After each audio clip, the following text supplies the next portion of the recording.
Absolute Power Origins issue 2, John Lidley writing with Aletha Martinez on the R.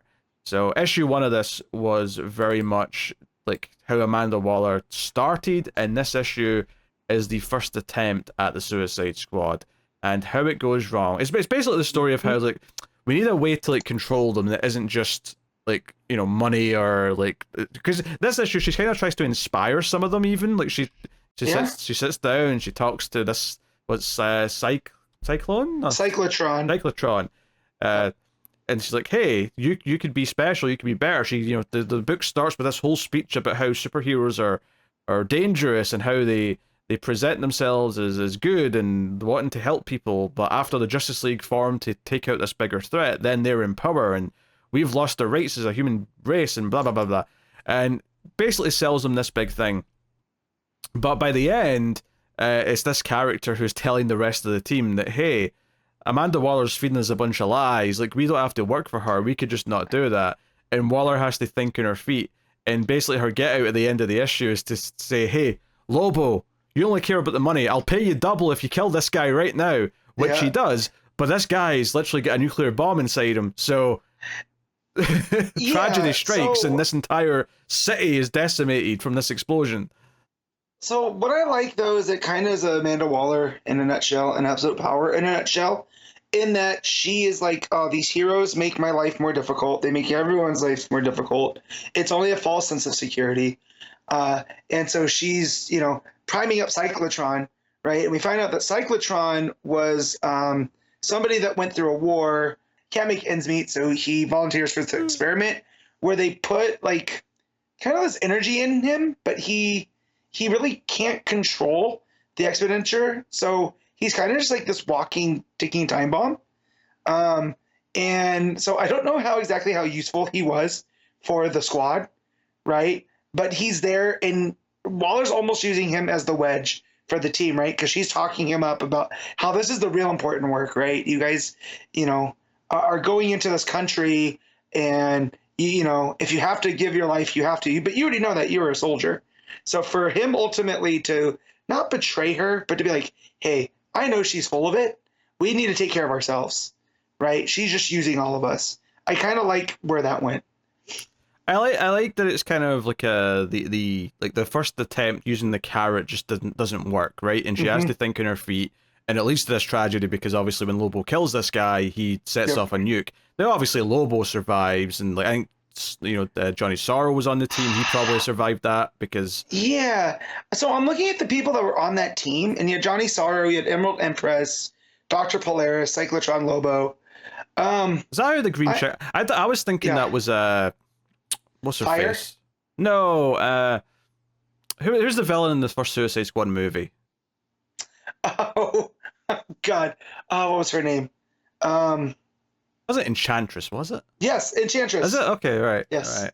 So yeah, no, that was Emerald Empress. She's a Legion villain, so maybe timey-wimey stuff. Yeah. I don't know. She usually has that big green eye, right? The Emerald Eye of Ekron. I see. Yeah. But so most of this team probably didn't die from this because they're all superhuman enough that they don't, you know, the nuke won't phase them. But it's this idea that Amanda Waller's just like, can I need to find a way to spin this to the president? Who we see that scene where the president, like, we set up a nuclear device on a foreign, you know, country, on a nation. Like, it doesn't matter what they were doing. Like, this is a problem. And she's willing to cover it up, of course. She's willing to do whatever it takes, blah, blah, blah. So I like that part of it. Like, I really like that moment where she's realizing that she's being outsmarted by this team, right? By this one character in particular. And just how she quickly solves it by murdering him. It's like, okay, we need to start with that. We have to have the threat of murder be up front. That has to be the thing that drives their entire motivation. And then by the end, it's like, yeah, we've developed this thing that will blow up their heads, regardless of their superpowers. So, yeah, I like all that. And then I like at the end, it's the Suicide Squad that we, you know, kind of know, right? It's your Deadshot, it's Bronze Tiger, it's Boomerang, Enchantress, she's there in the corner. So I like that this was kind of the proto team, right? That led to her having that idea. And she still calls it Task Force X here, right? It's not. Because I was thinking, like, how because I, before I realized, oh, this initial team don't have the bombs in their necks, I was thinking, where's the bomb in Sorrow? Because I feel like there's no neck to No. to put it in, but Also, I like to think that he was just there to cause chaos. Oh, of like course, he just, naturally. he's just there to be like, yeah, well, I got nothing else to do. I'm an interdimensional demon, Yeah. There's a scene early on where Waller goes to like a tax office, and there's like no context. You don't understand what she's done here until later, because she like shows something on her phone to this guy and says, you'll stay away. I'll never see you again, blah blah. And he's like clearly distraught, and he's like, okay, she's clearly threatened him with blackmail material, but we don't know why or what it's for. And it turns out it's actually her daughter's fiance that she's scaring away from marrying her, and her daughter pulls her up and says, "Hey, he told me what you did." And Amanda's like, "Oh, you don't know all these secrets." Like, I do. I know him. Like, I know everything. He tells me everything. And like, we never find out exactly what it was on the phone. There's maybe Amanda talks about control and this like giving into his inhibitions, which makes me think he's into some kinky stuff. Maybe like that's or a gambling problem, right? Something along those lines. But would gambling like show up in a photograph? I mean, if he's, I don't know, maybe it's his debts. Or something. Oh, I don't maybe, know. Yeah. Right? I was thinking, oh, he's in like dominatrix gear with like some was like a gimp there spanking him or something. I don't know what weird shit he's getting into. But hey, so maybe what Amanda Waller's not realizing though is that her own daughter is into this stuff. Yeah, maybe she's not realizing my daughter's a freak, and I should let them be freaks to their happy content. Well, that's kind of the antithesis of her. Right? Just let the superheroes be superheroes, but she can't. Right? So she wouldn't allow just her daughter be herself either. Yeah, her daughter comes out to her one day. Mom, I do wear a mask, but it's not for superheroics. I don't save anyone. I punish people. If you get my drift. Well, she goes, the Punisher? No, it doesn't work for me, and locks her up. Right. So no, at first when we see that she's at the tax office, I thought she was just a government official, making her taxes disappear. Right. Yes, what you thought. So I don't want to pay taxes anymore. I've got blackmail material. I'm living off grid now. Amanda Waller doesn't exist. Oh yeah, jeez. Art's pretty solid throughout. It's not exceptional by any means, but it's a really solid house style kind of look to it. I think Waller's various expressions, the disappointment on her face after she had to kill Cyclotron, and the nuke that goes off, and it's just kind of like, she's just annoyed by it. She's not like feeling the weight of that she's just killed. I mean, she flat out says in a narration at one point, or even maybe it's to the president, "Oh, I mean, I don't have time to save the population of some other country. Like, all I care about is the American country and like the democracy of our country." Obviously the entire thing is kind of like wrapped up in hypocrisy though, because I'm like, I don't know if this feels you say you're saving democracy. I don't know if you did all this from the shadows and thinking you know what knows best is that democratic, quite frankly, Amanda. And that's always been Waller's thing, right? Because even in Checkmate, she would find herself at odds with the other side, right? Because Checkmate, you had the white team, and then so you had like the white knights and the black knights and all that other stuff. And Waller was always on that covert team, opposite of like Alan Scott or whatever. And it was the same argument here. Everything that I do in the shadows justifies democracy. And Alan Scott would be like, I don't know if it does. We kind of fought against that in World War II, and so I do like that. It seems like Ridley here really is getting at what makes Waller tick, and he's just driving it home with even further here now that she's doing government work. Yeah, it's the same with her kids. Like, she promises her daughter she won't become this monster that her daughter thinks she's becoming, and then she immediately says to the president almost in the very next scene, I lie to my kids. I promised them I wouldn't be a monster, but I'll be whatever it takes. Like, the way she treats like her daughter's fiance is exactly how she treats superheroes. She's like, this is a problem I have to solve, even though no one else is saying it's a problem. So it's like, I don't like this issue as much as the first issue, because I think the first issue was more of a really strong character building issue, whereas this is a little bit more, the first attempt at the Suicide Squad. So this is a bit more, I guess, normal by comparison, but it's still doing some interesting things with the character. It definitely feels like Amanda Waller more getting into her prime is what we think of her as.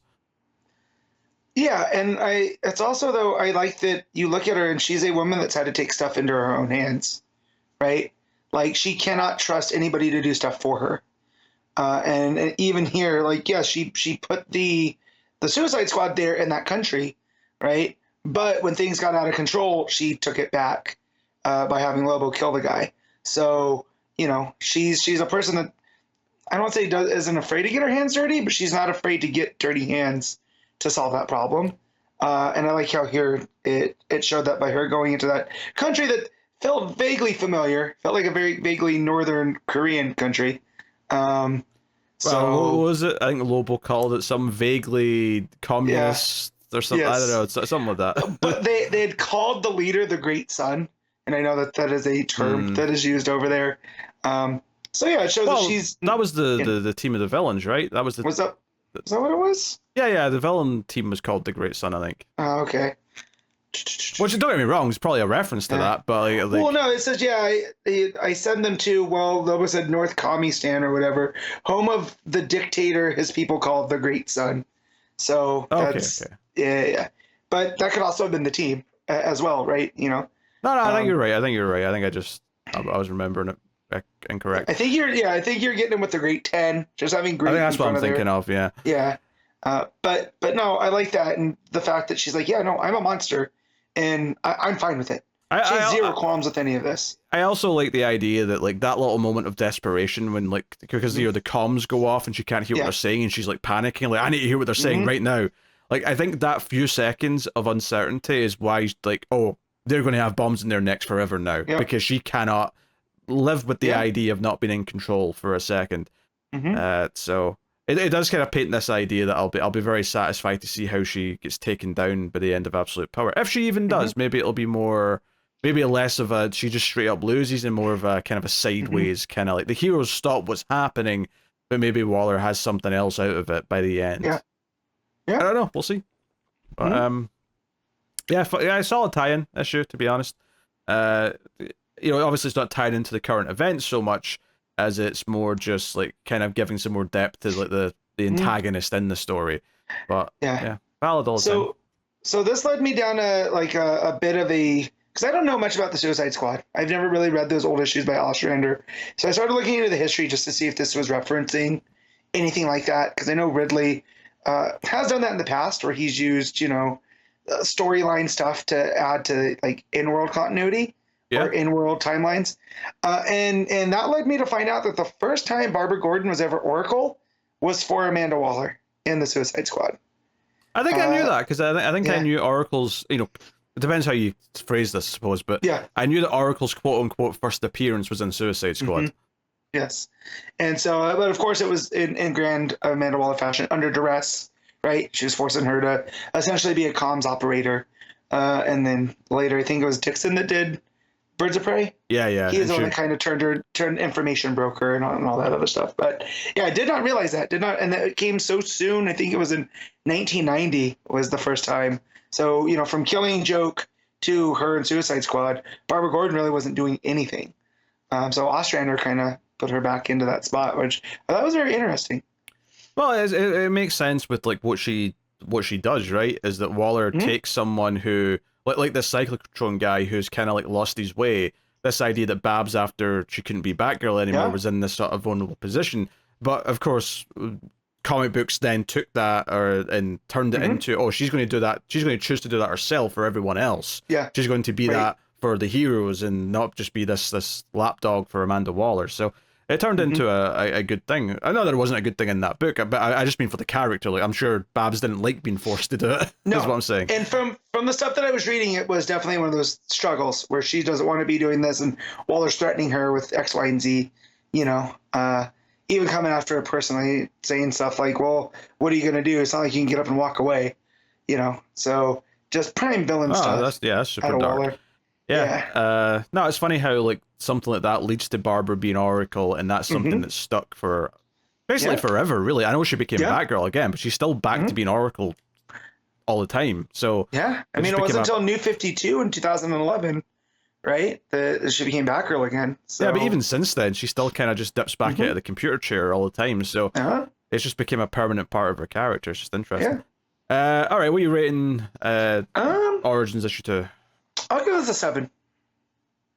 Yeah, I'd even go 7.5. I think it's just not quite into that great territory, but I think it's a solid tie-in if you're enjoying fleshing out Amanda Waller a bit along with the event.